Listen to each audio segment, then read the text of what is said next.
The cameras were already rolling, humming like background noise. The crowd buzzed, not out of curiosity, but half expecting another political circus, another night where real issues got buried under rehearsed comebacks and staged outrage. Everyone had their lines. Everyone had their roles. Trump would dominate. Jasmine Crockett would push back. The audience would clap. Nothing would change. But something was off from the start and edge in the air, a quiet tension, like thunder building behind a cloud no one wanted to name. And then it happened. Not with a bang, but a shift. Jasmine didn't reach for applause. She didn't warm up with pleasantries. She looked out over that polished stage, past the lights, and spoke a truth so pointed it didn't echo it landed. The room didn't erupt. It held its breath. Because in that one moment, carefully rehearsed masks slipped. The script shattered. And suddenly, everyone on stage, behind the cameras, in living rooms across the country, realized they weren't watching politics anymore. They were witnessing a reckoning.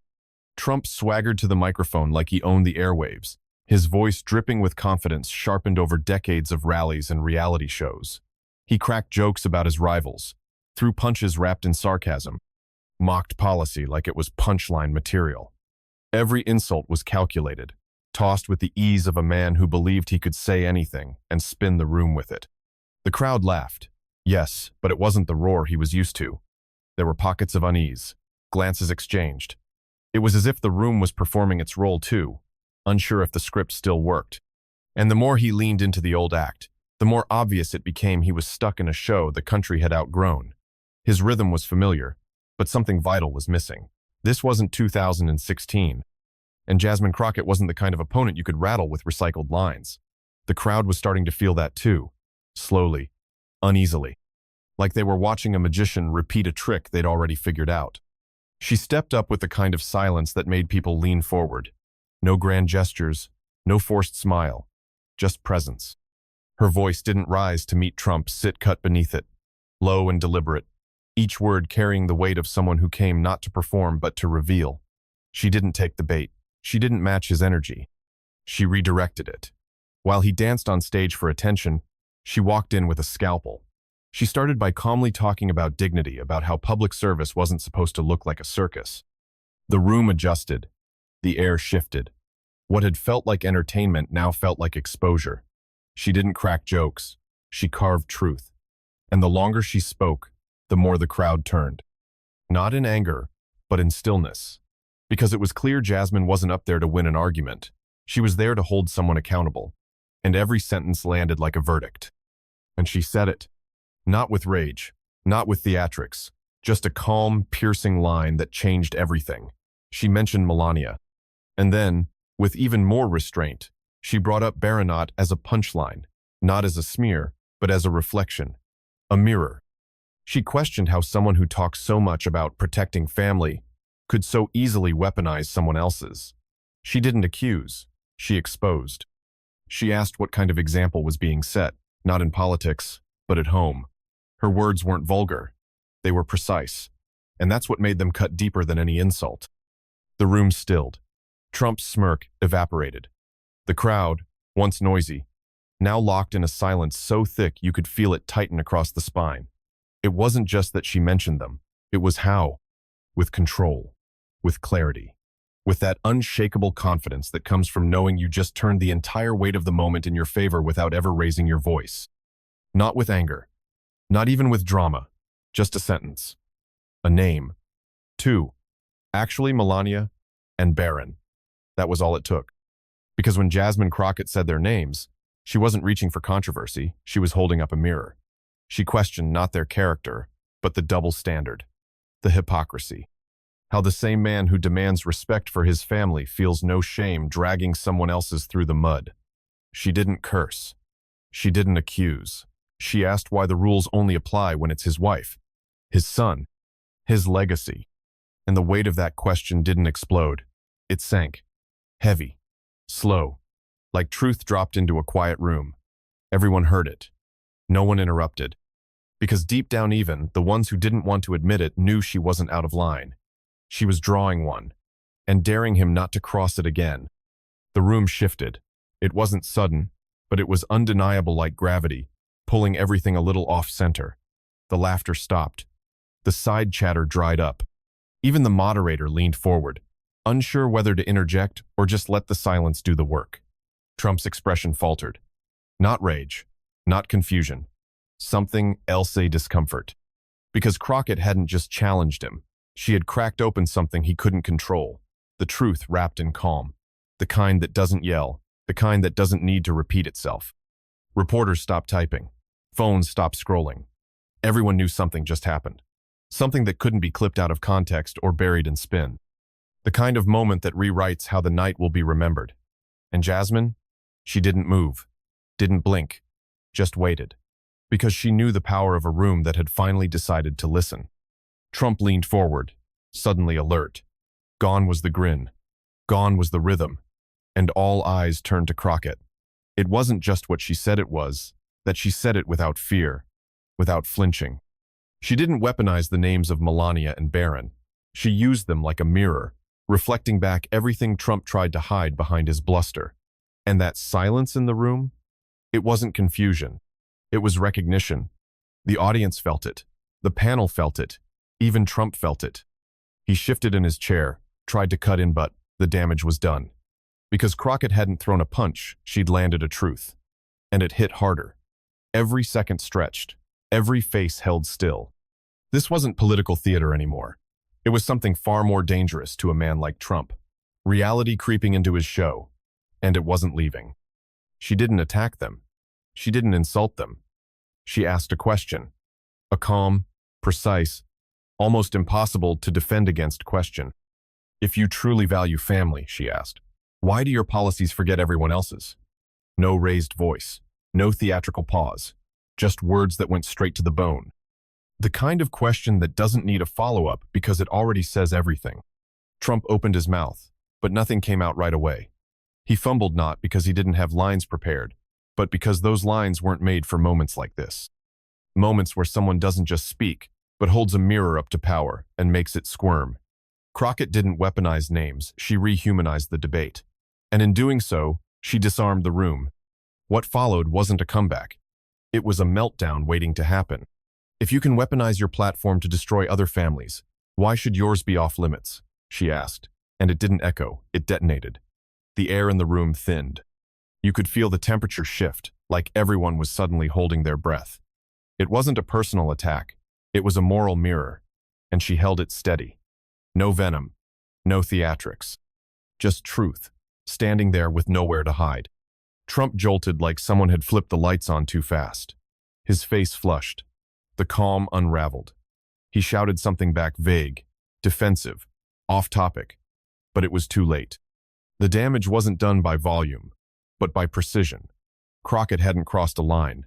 She had redrawn it. And in that instant, the crowd wasn't thinking about politics. They were thinking about fairness, power, and the people who get hurt when leaders forget what it means to lead.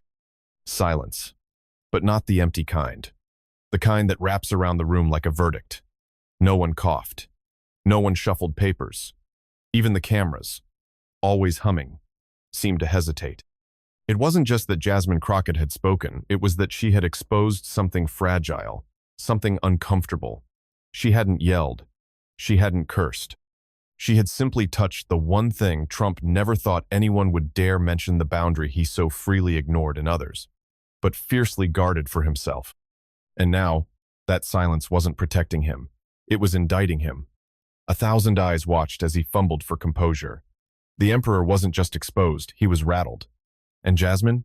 She stood in that silence, steady as a stone, as if she'd been waiting for it her whole life. It wasn't a threat. It was a mirror, clean, cold, and merciless. Jasmine didn't raise her voice because she didn't need to. The weight of her words did all the lifting.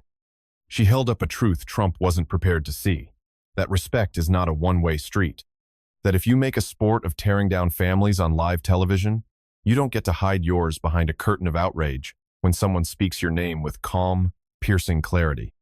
The audience wasn't just listening, they were processing. Because what she delivered wasn't an insult, it was accountability. And in that moment, every smirk Trump had cracked at someone else's expense echoed back at him. This wasn't politics anymore. This was personal. And it landed. Not because it was loud, but because it was honest. The tension in the room snapped like a wire under too much strain. The moment Crockett finished that sentence, you could feel the electricity shift, no longer just spectacle, but something far deeper. Trump opened his mouth, ready to steamroll as usual. But this wasn't one of his rallies. This wasn't a stage where volume beat reason. And Crockett? She didn't raise her voice. She raised the stakes. Her words weren't just a clapback, they were a spotlight, a challenge. She didn't mention Melania to mock her. She didn't mention Barron to stir drama. She mentioned them to hold up the double standard that Trump built his political career on, that his family should be off limits, while he shredded others on live TV with glee. She wasn't debating anymore. She was cross-examining, and the room knew it. Every eye was locked on her. Because this wasn't just about Trump. It was about truth, and she was the only one in that room who dared to say it out loud. Trump barked back, "Leave my wife and son out of this." But the shout didn't land like he hoped. It wasn't power, it was panic. A flash of something raw and uncontrolled slipped through, and the room caught it.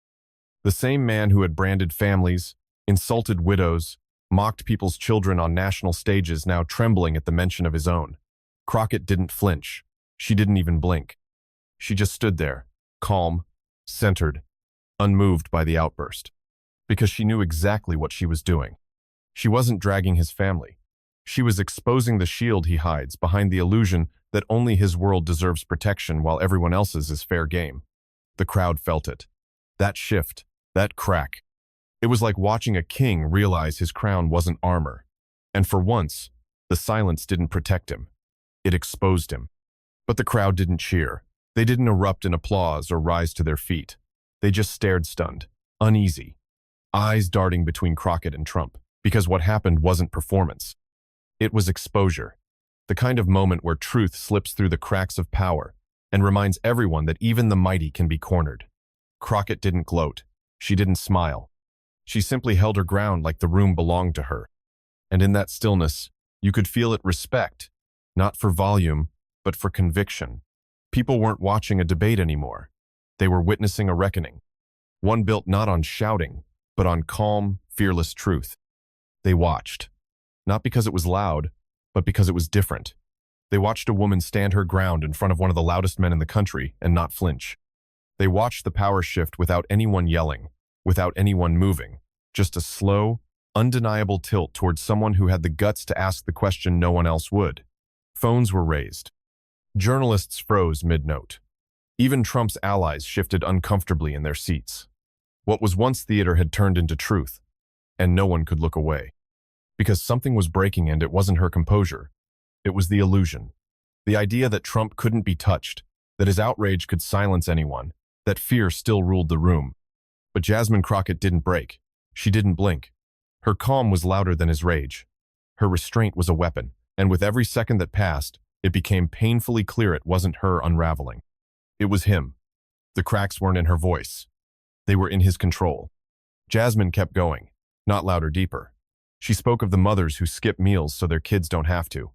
Of fathers working 3 jobs, branded as lazy because they're poor. Of communities called dangerous simply because they're unseen. She wasn't defending herself. She was defending the people, always left out of the conversation until someone like her steps up and dares to say their names. She didn't mention Melania or Barron again. She didn't have to. The point had landed. And now, it was about something bigger. The cost of silence, the weight of dignity, and the line between privilege and accountability. She didn't throw dirt. She raised a mirror. One that didn't distort, didn't dramatize, just reflected. It showed who was protected and who was punished. Who got privacy and who got dragged into headlines for simply surviving. She didn't point fingers. She simply asked why some families get shields while others get spotlights. And in that question, the room felt smaller, the silence felt louder, and the truth felt impossible to ignore. And for the first time in the debate, Trump looked small. Not physically, not in stature, but in presence. The bravado that once filled arenas now felt like noise without weight. His usual deflections landed flat.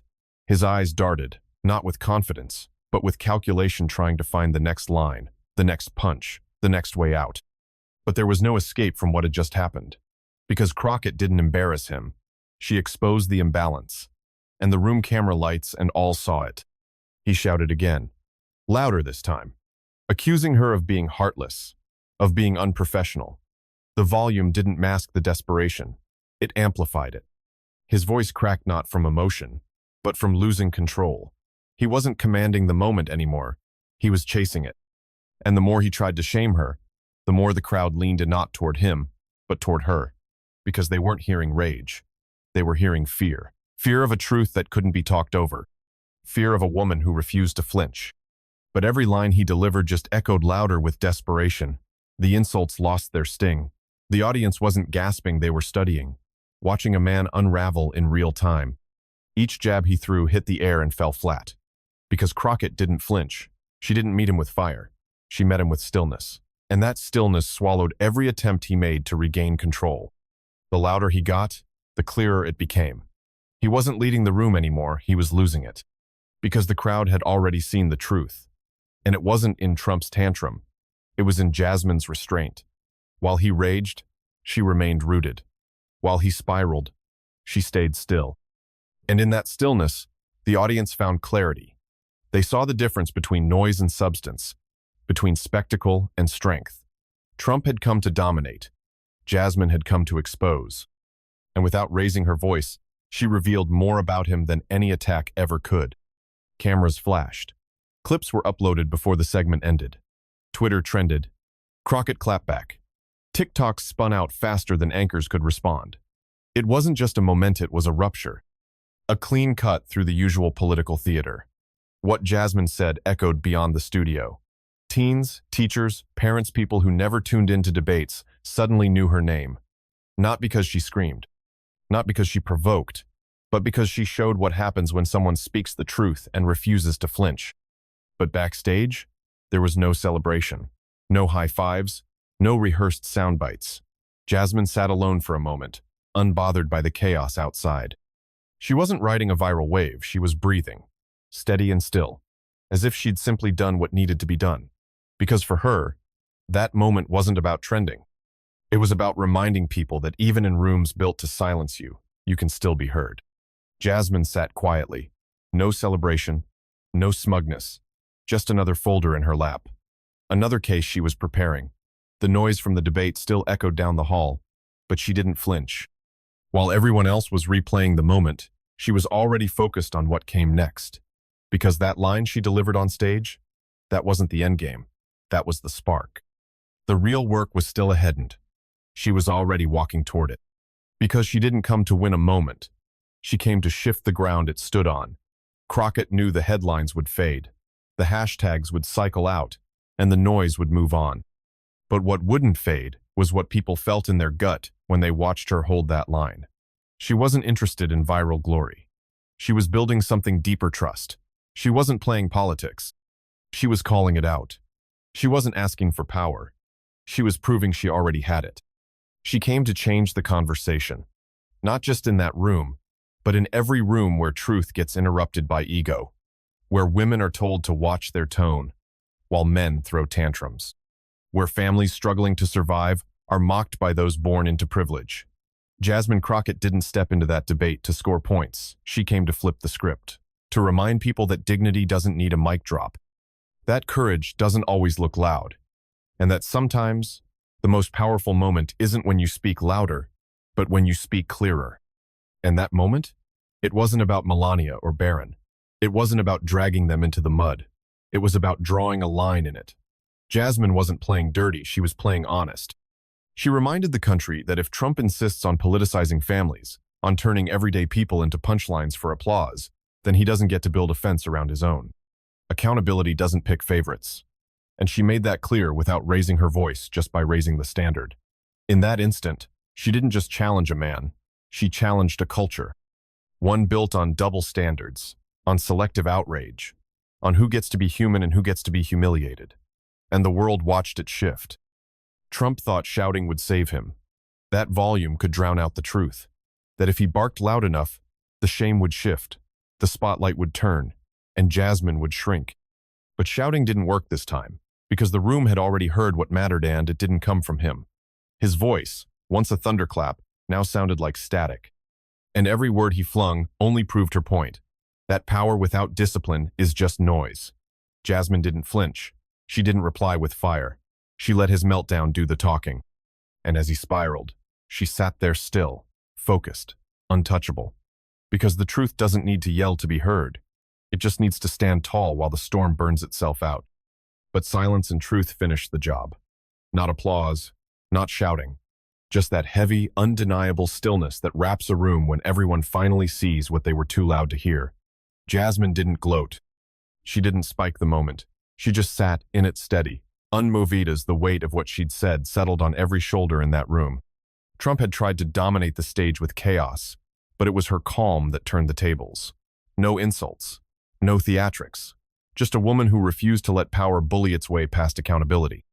And in that quiet, where the cameras kept rolling and even the critics ran out of spin, everyone knew it. The conversation had changed, and it wasn't changing back.